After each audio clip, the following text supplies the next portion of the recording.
Iran কি সত্যি পরাজিত, নাকি খেলাটা আরও গভীর? ইসরায়েলের সঙ্গে চলমান ছায়াযুদ্ধের মধ্যে ইরান বারবার হুমকি দিয়েছে, কিন্তু বাস্তবে কি হয়েছে? ইসরায়েল একের পর এক ইরানি ঘাঁটি ধ্বংস করেছে সিরিয়া ও লেবাননে। উত্তর দেওয়ার মতো প্রতিক্রিয়া ইরানের ছিল না। 2024 সালে দামাস্কাসে ইসরায়েলি স্ট্রাইকে নিহত হন ইরানের একজন শীর্ষ কমান্ডার।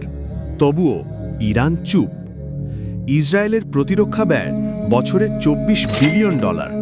তাদের আয়রন ডোম সিস্টেম প্রতিটি হামলাকে প্রতিহত করে অত্যন্ত কার্যকরভাবে। ইসরায়েল প্রতি সেকেন্ডে আকাশে ছুড়ে দিতে পারে যুদ্ধবিমান ও ড্রোন। পেছনে রয়েছে আমেরিকার নিরঙ্কুশ সমর্থন।